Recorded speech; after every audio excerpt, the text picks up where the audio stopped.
I'm James Rule. Welcome to the Lonely Leader podcast, where we help existing and aspiring leaders find clarity, build resilience, drive performance, and enhance fulfilment.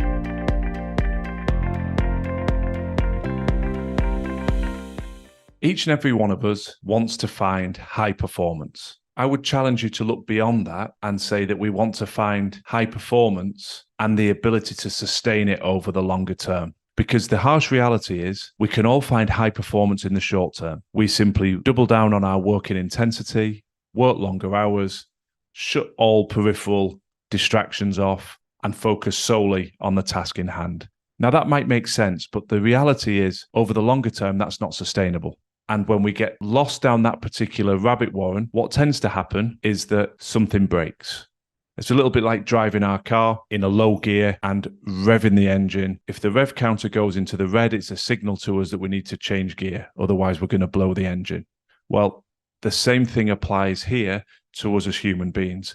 If we just work relentlessly at an unsustainable intensity, unfortunately, something breaks. Either physically, we succumb to some sort of mild or potentially more serious illness, such as burnout, or we damage ourselves mentally, or a combination of both. So one of the core focuses for me at The Lonely Leader and with all of the clients that we work with is how do you create high performance, but more importantly, how do you sustain it over the long term?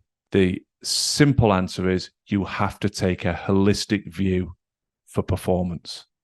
Now, the old school attitude to improving performance at work was we focus solely on professional competency. And of course, that is essential.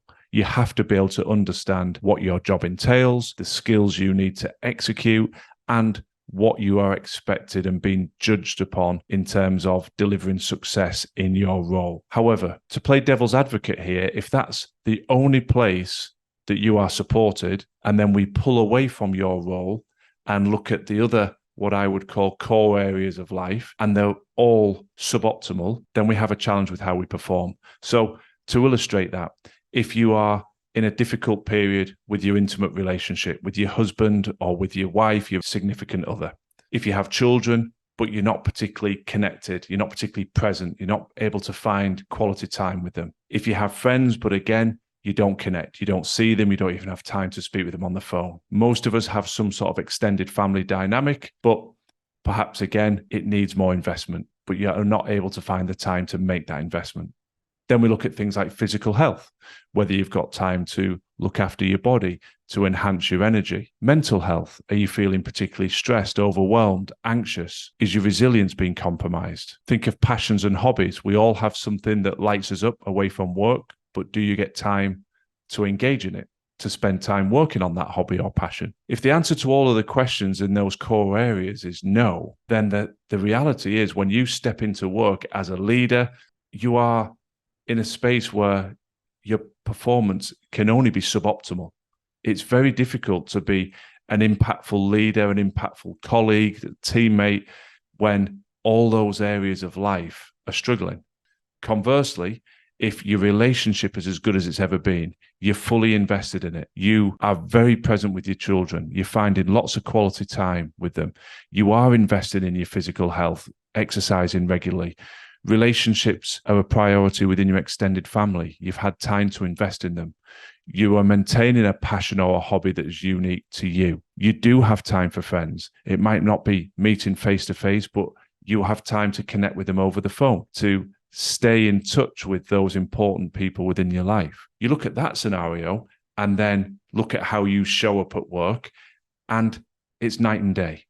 You are more resilient, you have more energy, you are more able to deal with the inevitable challenges that come your way and move through them. So for me, it is a no-brainer that when we talk about improving performance, yes, a part of the focus has to be on professional competency, but the reality is the untapped X factor for so many people is to step away from the professional competency and look at this holistic view and say, how do I make improvements in these other core areas of focus?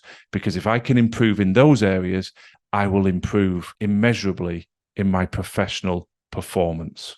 And this is a huge area of focus for me with all of the clients that I coach and mentor. It sounds so simple, but it is so neglected. And the reason I'm so passionate about this is I have been down this path. I do not judge. I do not offer any criticism for those of you listening that think, actually, when you talk about those core areas, a number of those are not where I would like them to be. I've been there. I spent many, many years operating as a chief executive within the sporting sector, a very intense, all-consuming role, and so many of those areas were neglected. Friendships, quality time with family, pursuit of passions, physical health, finding the right tools and mechanisms to process the level of stress and make sure that my resilience was as enhanced as it could be. But as with many people, it took what I term an enough is enough moment for me to really make a change. And that moment came early one morning, my normal routine. The mobile phone would wake me with the alarm. I would creep out of the bedroom, trying not to wake my wife, and I would start examining my emails on the way to the bathroom. And on this particular day, I passed out. The next thing I knew, my wife was picking me up from the bathroom floor. I ended up in hospital, and it turned out that I had pneumonia. And that was a real shock to the system because a close friend of the family had sadly passed away in his early 40s with pneumonia just a few months earlier. Now, I was signed off work for a couple of weeks. My mobile phone was taken away from me. The doctors insisted that was locked away. And in that detox, stepping away from the mobile phone and, reaching out to the bedside table, it wasn't there. I had to reflect. And that's the first time that I really could see the wood for the trees. I really did understand, actually, I'm working as hard as I physically can, but I'm neglecting so many of these areas of my life because my mindset prior to that moment was, that's a luxury, not a necessity. And that I'll catch up with my friends in due course. I'll get to the gym eventually. I will find time to go and have a round of golf, but work must come first. And actually, I wasn't spotting the corrosive impact that was having physically. And it took this moment of shock to say, actually, you do need to make a change. There is no silver bullet. I'd love to be able to say 2 weeks later, I changed how I operate, how I led, how I dealt with my day-to-day challenges as a chief executive, but it's not that simple. However, over time, I learned new habits, new strategies, and it's those habits and strategies that I now take so much pleasure sharing with clients that I'm coaching and mentoring. So, as I always say, leadership on the outside starts within. I hope that the content we share on this podcast helps prompt some reflection. And I would love you just to reflect on some of those core areas of your life. Think of work and how you're operating, but then step away from that and think, how engaged am I with my friends? How happy am I about my health? How am I dealing with stress and processing that? And how do I feel about mental health? Am I spending any time on hobbies, passions? How connected am I to the people that I love? My children, my partner, my extended family? And just start with a simple commitment to what can I do over the next month? If I challenge myself to make some improvements, some mini goals, if you will, 1 or 2 things in each of those areas to say, yeah, I could do that. I could improve my physical health if I did X. Whatever that passion may be, it may be reading, it may be baking, it may be, playing a sport, playing a musical instrument. Just commit to an amount of time you'd like to spend engaged in that task. A date night with your partner, some quality time over a weekend with your children. It doesn't have to be revolutionary in its execution. It's just a focus, a commitment to looking at life a little bit more holistically without feeling like it's a dereliction of duty to your professional role.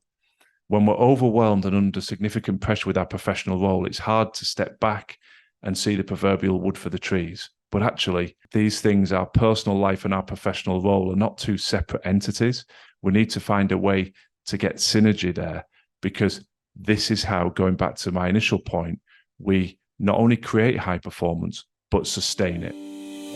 Thanks for listening to the Lonely Leader podcast. I'd be very grateful if you could share and follow if the content resonates. And if you're looking for additional free resource to support your continued growth and development, then please do check out our social media and website details in the show notes. Remember, quality leadership on the outside must always start within.